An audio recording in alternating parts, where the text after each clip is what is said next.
الله وبركاته. الحمد لله الذي أنزل سكينة في قلوب المؤمنين ليزدادوا إيمانا مع إيمانهم. هو الذي أرسل رسوله بالهدى ودين الحق ليظهره على الدين كله وكفى بالله شهيدا. إن الله والملائكة يصلون على النبي يا أيها الذين آمنوا صلوا عليه وسلموا تسليما. Salawat serta salam semoga tercurah kepada seluruh umat Islam, sebagaimana Allah telah mencurahkan salawat serta salamnya kepada junjungan kita Nabi Muhammad Rasulullah SAW. Pada kesempatan ini kita terlebih awal membicarakan tentang metode Quran bil Quran. Quran bil Quran yang lebih spesifiknya ayat bil ayat Al-Qurannya. Jadi banyak ayat-ayat di dalam Al-Quran itu saling menerangkan, saling menjelaskan, lebih memperjelas gitu. Misal kita mau mencari tentang munafik gitu. Jadi ayat-ayat berkaitan dengan orang-orang munafik dikumpulkan. Itu Quran kupas tuntas seluruhnya dibahas tentang orang-orang munafik. Kalau kita mau tahu tentang langit misalnya, dikumpulkan ayat-ayat tentang langit. Itu Quran kupas tuntas bicara tentang langit. Nah, cara-cara seperti itu atau metode seperti itu ternyata metode yang ditunjukkan oleh Al-Quran itu sendiri. Mana ayatnya? Al-Baqarah ayat 185. Huda linnas wa bayan minal huda wal furqan. Petunjuk buat manusia wa bayan dan penjelasan minal huda dari hudan itu sendiri. Wal furqan dan akan menjadi furqan pembeda. Mana benar, mana salah, mana buruk, mana baik, malam, siang, kiri, kanan, kan? Surga, neraka. Nah. Jadi pembeda. Ya. Nah, ayat Al-Baqarah 185 yang huda linnas, petunjuk buat manusia, wabayan dan penjelasan minal huda dari hudan itu sendiri. Atau bahasa lainnya, Quran itu kamus buat Quran itu sendiri gitu. Kemudian ayat lain juga banyak yang menerangkan seperti di surat Al-Qiyamah itu. La tuharik bihi lisanaka lita'jala bih inna alaina jam'ahu wa qur'ana summa inna alaina bayanahu. Kata Allah yang mengumpulkan Al-Quran ya. Bisa dibuka itu di Al-Qiyamah ya, surat ke-75 ayat 16, 17, 18, 19. Nah, kemudian bisa dibuka lagi ayat di surat Yusuf, ayat kedua yang menerangkan bahwa Quran diturunkan dengan bahasa Arab agar engkau mengerti. Kemudian ada juga di surat Hud menerangkan bahwa aku terangkan Al-Quran dengan cara diulang-ulang agar engkau sadar dengan ancaman sehingga engkau bertakwa dan agar engkau memahami apa yang dimaksudkan Quran, menimbulkan kepahaman terhadap Quran itu di ujung ayat itu ya. Di Al-Hud ayat 1, di Yusuf ayat 2 ya. Kemudian Taha ayat 113 tuh, itu bisa dilihat 43, Az-Zukhruf ayat 3, As-Su'ara ayat 195, Az-Zumar 23, Fussilat ayat 3. Nah itu seluruhnya bicara tentang metode Quran bil Quran. Gitu. Nah, kita mulai ya. Bismillahirrahmanirrahim. A'udzubillahi minasyaitonirrajim.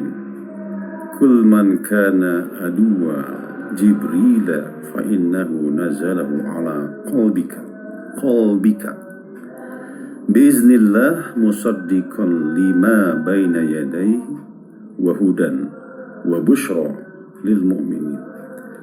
Kul, katakanlah, barang siapa yang menjadikan musuh Jibril, maka Jibril itu telah menurunkan Al-Quran ke dalam qalbumu dengan seizin Allah, membenarkan kitab-kitab yang sebelumnya dan menjadi petunjuk serta berita gembira bagi orang-orang yang beriman. Nah ini yang mesti digarisbawahi, yang harus diingat-ingat karena kita sedang bicara tentang qalbun. Kul man kana aduwa Jibrila fa innahu nazalahu ala qalbika. Jadi Jibril memasukkan wahyu kepada qalbun, ya. Qalbika, qalbun Nabi Muhammad. Jadi Nabi Muhammad itu nggak akan pernah lupa dengan ayat-ayat Allah, seperti mengukir di atas batu. Kan ada tuh ya, kalau kita belajar waktu kecil itu seperti mengukir di atas batu. Kalau belajar di waktu tua seperti menulis di atas air gitu. Jadi Jibril memasukkan wahyu kepada qalbu, ya. Jadi dia nggak akan pernah lupa ala qalbika gitu. Nah itu Al-Baqarah ayat 97. Lalu ayat berikutnya yang bicara tentang qalbun, ya. Jadi tadi satu ayat, simpan dulu, jangan buru-buru menyimpulkan, ya. La tuharik bihi lisanaka litajalabi, itu konsepnya. Satu ayat tadi dibaca, disimpan, ya, sebagai referensi. Kemudian ayat berikutnya, nazala bihi ruhul amin. Nazala bihi, dibawa turun oleh ruhul amin. Ruhul amin, al-amin itu yang terpercaya, dibawa oleh ruhul amin, pembawa wahyu yang terpercaya. Berarti siapa nih? Jibril, ya. Ala qalbika litakuna minal munzirin, ke dalam qalbu Muhammad agar kamu menjadi salah seorang di antara orang-orang yang diberi peringatan. Nah, jadi Jibril memasukkan wahyu kepada qalbu agar Muhammad menjadi seorang yang diberi peringatan. Ahzab ayat 4, ya. Surat ke-33 ayat 4. Di sini diterangkan tentang qalbun, makin menerangkan, ya. Ma ja'alnallahu lirujulin min qablaini fi yawfih. Allah sekali-kali tidak memfungsikan bagi seseorang dua buah qalbun dalam rongganya, ya. Yang dimaksud dengan dua buah qalbun dalam rongganya berarti cerebrum dan cerebellum, otak besar dan otak kecil, gitu. Rongganya itu tengkorak, ya, kepala, ya. Yang dimaksud dengan rongga itu yaufihi adalah tengkorak. Jadi dalam tengkorak kepala itu ada cerebrum, otak besar, dan cerebellum, otak kecil. Fi jaufih qalbaini, dua buah qalbu, fi jaufaihi, di dalam rongga, gitu, ya. Al-Imran ayat 151. Sanuki fi qulubi allazina kafaru rukba. Ini kalimat fi qulubi. Sanuki fi qulubil ladzina kafaru rukba bima asraku billahi ma lam yunazzil bih sultana wa ma wa humun naru wa bi'sal maswal zalimi. Akan kami lemparkan, akan kami campakkan ke dalam kalbu orang-orang kafir rasa takut disebabkan mereka mempersekutukan Allah dengan sesuatu yang Allah sendiri tidak menurunkan keterangan tentang itu, ya. Jadi rasa takut itu adanya di kolbu. Kemudian disebabkan karena orang-orang kafir itu mengada-adakan yang tidak ada, meniadakan yang ada, ya. Jadi kita percaya kepada hal-hal yang tidak ada keterangan dalam Al-Quran, ya, otomatis dia mendatangkan rasa takut, ya. Takut ini hantu, takut tuyul, takut nyegik. Padahal Allah nggak memberikan keterangan, jadi dia takut sendiri. Itulah. Dan rasa takut ternyata adanya di kolbun, gitu ya. Itu Al-Imran ayat 151. Kita lanjut ya.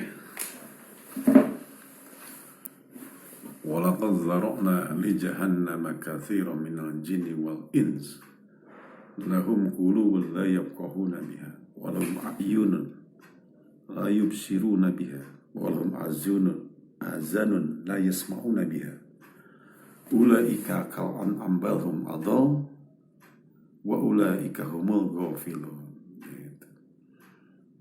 Jadi banyak manusia yang dimasukkan ya kepada jahanam, lahum qulubun la yafqahuna biha. Qalbun la yafqahun. Jadi mereka memiliki qalbun, otak, ya, la yafqahun. Tidak dipergunakan untuk yafqahun, untuk memahami, ya, untuk berpikir, ya. Kalau paham itu kan manifestasi dari paham, ya. Mikir kita, jadi paham gitu kan. Nah kemudian di ayat yang lain, sa'ulqi fi qulubil ladzina kafaru ru'ba fadribu fawqal a'naq fadribu minhum kulla banan. Allah campakkan, Allah masukkan rasa takut kepada kolbu orang-orang kafir. Fadribu fawqal a'naq. Perhatikanlah, rasa takut itu, kolbu itu fawqa a'naq, di atas unuk. Ini di atas unuk, ya, tengkuk. Fadribu fawqal a'naq fadribu minhum kulabanan, ya. Dan perhatikan juga jari jemari gitu. Jadi di situ menunjukkan fawqa a'naq, pikiran, ya, pola pikir, dan jari jemari itu ada sinergi. Jari jemari itu berbeda, sama dengan pola kita manusia punya pikiran yang berbeda. Fadribu fawqal a'naq fadribu minhum kulabanan, gitu ya. Jelas. Lanjut ayat yang lain nih, Al-Hajj ayat ke-46. Jadi kalau diterjemah itu selalu hati, ya.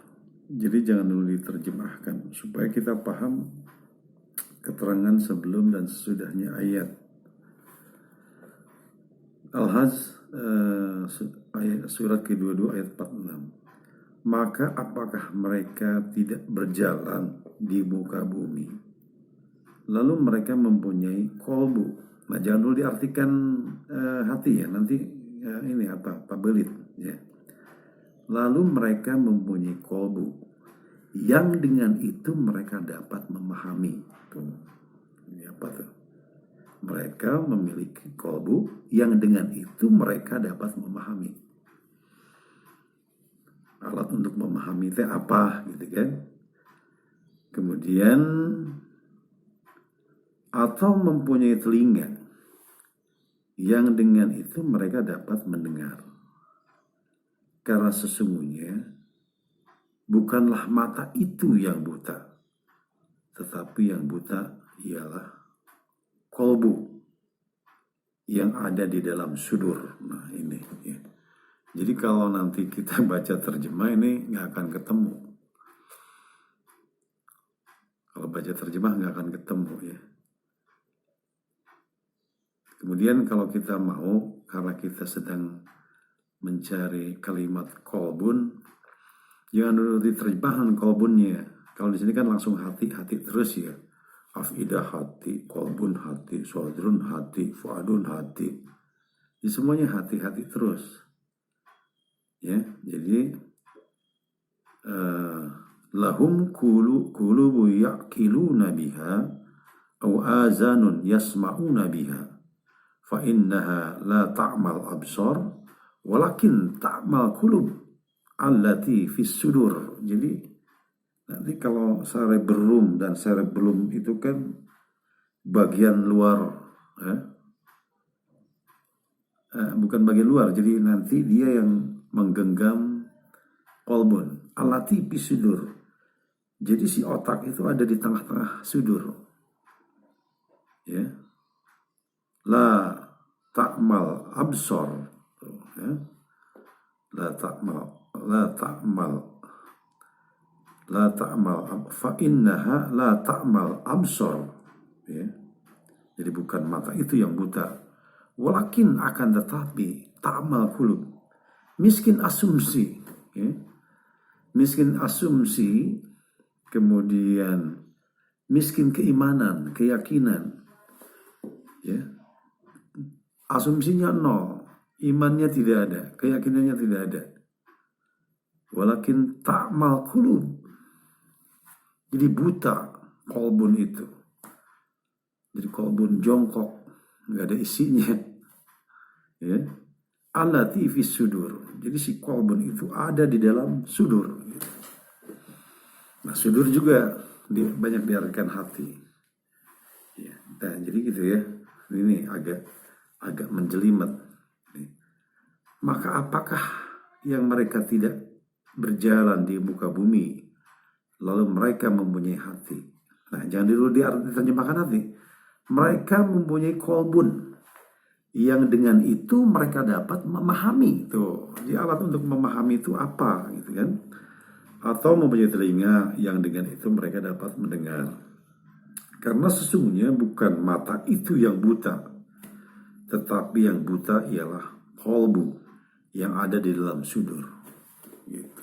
Nah, ini agak menjelimet, makanya diulang-ulang. Ya, kuncinya. Jadi kan kita sedang mencari tafsir di balik terjemah. Ya kalau terjemah mah udah dari dulu ya. Qalbun hati, sudrun hati, afidah hati, fuadun hati, gitu kan. Nah kemudian caranya begitu, terjemahnya jangan dulu diartikan dengan kalimat Quran dulu, qalbun, lalu mereka mempunyai qalbun yang dengan itu mereka dapat memahami. Alat untuk memahami itu apa? Gitu. Nah, kita lanjut ya, ayat yang masih bicara di dalamnya ada kata qalbun. Bismillahirrahmanirrahim. Qalatil a'rabu amanna. Orang-orang Arab Badawi berkata, kami telah beriman.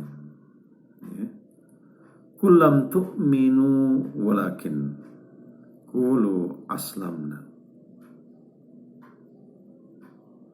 Walamma yadkhulul imanu fi qulubikum. Nah, qalbunnya fi qulubikum. Wa in tuti'ullaha wa rasulahu la yalitkum min a'malikum syai'a innallaha ghafurur rahim. Orang-orang Arab Badawi berkata, kami telah beriman.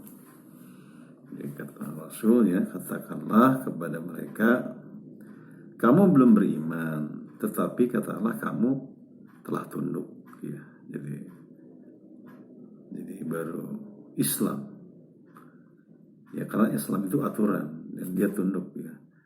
Karena iman itu belum masuk ke dalam qalbumu. Dan jika kamu taat kepada Allah dan Rasulnya, dia tidak akan mengurangi sedikit pun pahala amalanmu. Sesungguhnya Allah Maha Pengampun lagi Maha Penyayang. Di sini kalimat yang mesti dipertegas ya. Kul lam tu'min. Ya. Katakanlah kamu tuh belum beriman, walakin akan tetapi kulu aslamna. Kamu tuh hanya tunduk. Walam yadkhulul imanu fi qulubikum. Walamma yadkhulul imani fi qulubikum. karena iman itu belum masuk ke dalam kolbu. Nah, itu. Jadi iman itu adanya di kolbu, gitu. Di otak, iman. Nah itu saja ya ayat-ayatnya. Banyak ayat-ayatnya, tapi itu yang dianggap merujuk kepada inti yang dimaksud itu. Nah, nanti silakan simpulkan dari beberapa ayat yang sudah disampaikan. Kita berpikir dari awal ayat yang disebutkan, silakan simpulkan dengan ilmu logika. Kalau orang pesantren itu mantik. Nah, kita berpikir. Kita simpulkan dari beberapa ayat. Jadi itulah yang disebut huda linnas wa bayan minal huda. Jadi seluruh ayat itu menjelaskan. Ya, Allah yang mengumpulkan, kemudian Allah yang menjelaskan gitu.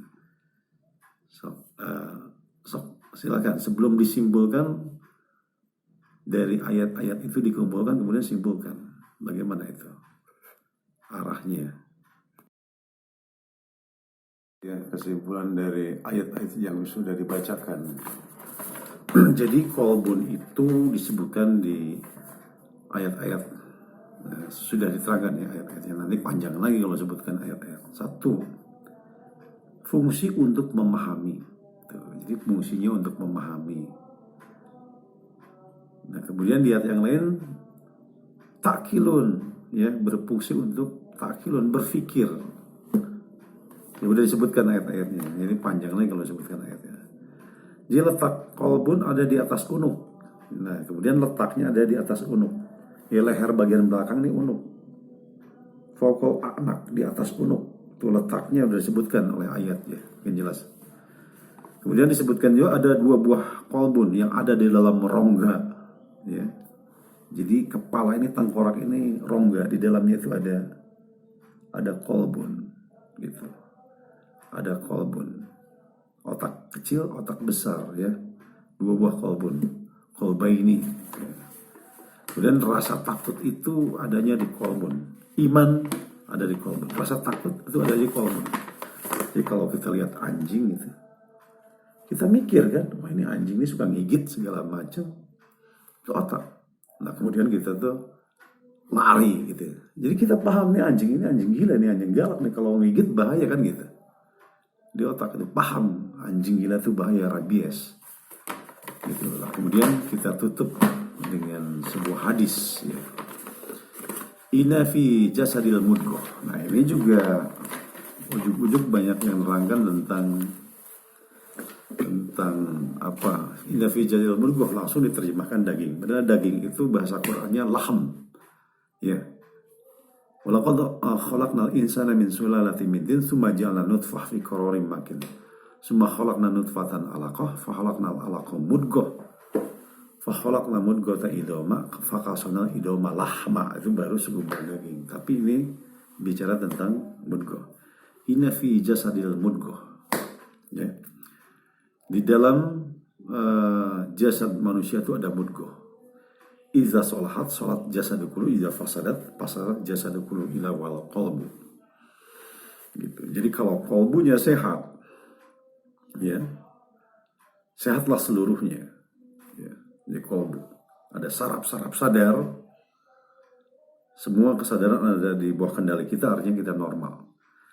Kalau saraf-sarafnya sadarnya, motorik ya, otaknya cacat, iza fasadat jasadu kullu, ya contohnya orang gila ya, orang gila sampai jalan-jalan telanjang segala macam, nggak pernah mandi, makan tempat sampah, itu iza fasadat jasadu kullu ya.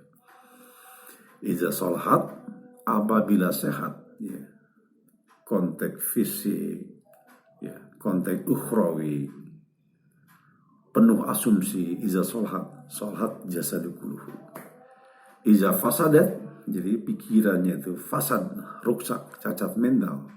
Ya, ternyata orang gila ya. Ya, iza fasadat fasad jasadu kullu ala wahyal qalbu.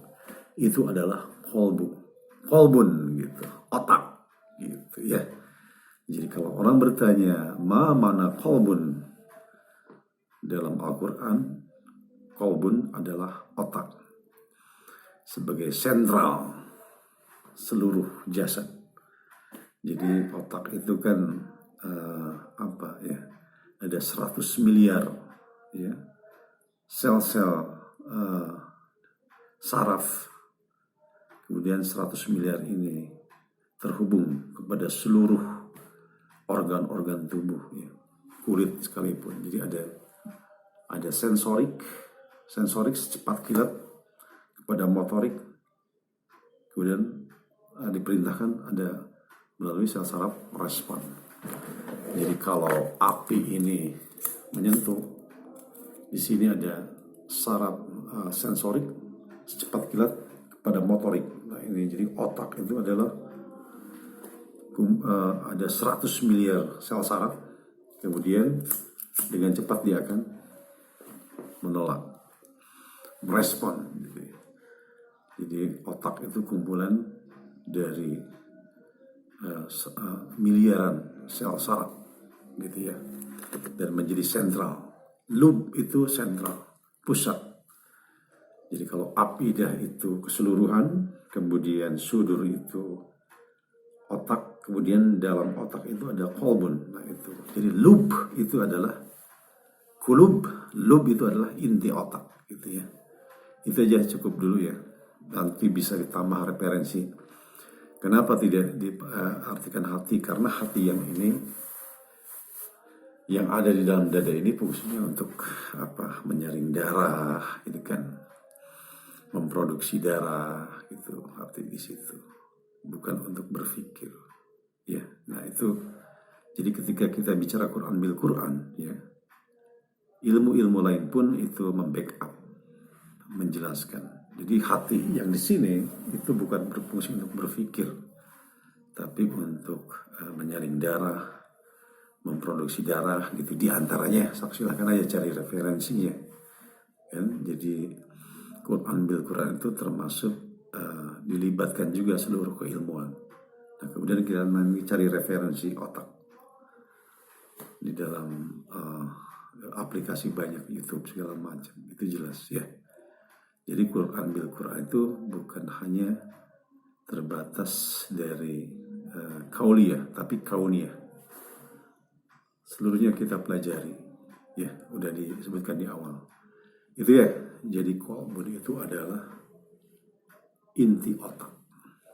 Jadi menjadi sentral untuk tubuh kita, untuk cara berpikir kita. Jadi sentral, loop, sultan, ya, pusat pemerintahan otak. Barakallahu walakum. Assalamualaikum warahmatullahi wabarakatuh.